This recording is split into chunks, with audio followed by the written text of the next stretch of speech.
রাজীব সাহেব আপনি মারা গেলে আপনাকে নিয়ে একটা মাজার হবে। আমি সিঁড়িকে কবিরা গুনা প্রচুর ভয় পাই। আগে আমি ছিলাম খারাপ পথে, আল্লাহ আমার হেদাত দান কইরান এখানে নাজিল করছে। হঠাৎ আল্লাহ কি নীলা খেলা, আজকে মাথা একটা পদ্মা হয়েছে, জায়গা উঁচা হয়েছে, মসজিদে আল্লাহর রহমতে ইমান সাহেব হয়েছে। নিজের কাছে সবচেয়ে ভাল লাগতেছে। একসময় মানুষ আমাকে অবলার চোখে দেখতো, একসময় ঘৃণা ও পাত্র দেখতো, একসময় আবর্জনা ভাবতো, একসময় কাচরা ভেবে আমাকে দূর করে খেদা দিত। অনেক সময় মানুষ আমার পাশে কেউ খাবারও খেত না। এক মুরব্বী অনেক দূরেতে আইসেন, সে আমাকে বলেছে, রাজীব ভাই আপনি এই হাত দিয়া ময়লা হাত আইসেন, আমরা বাধ্য হয়ে আপনার হাতে চুমু খেতে বাধ্য হয়েছি।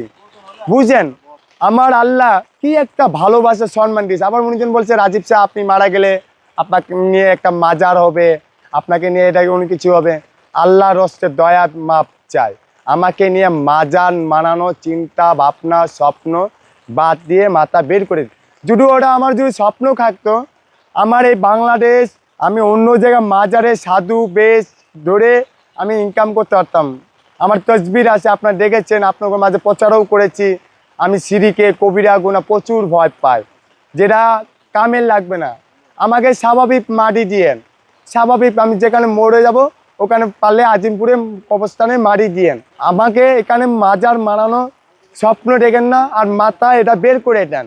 এই জায়গায় যদি মসজিদ হয়, 1 নাম্বার আপনার এখানে যে নাশকতা দূর হবে, 2 নাম্বার এখানে যা অবৈধ কারবার আছে দূর হবে, 3 নাম্বার এখানে যারা ছিনতাই আছে, কিছু কিছু ছিনতাই বাস, হ্যাঁ মানুষে অপেন ছিনতাইমিনি করে গুন্ডামানি করা, এটি সব দূর হয়ে যাবে।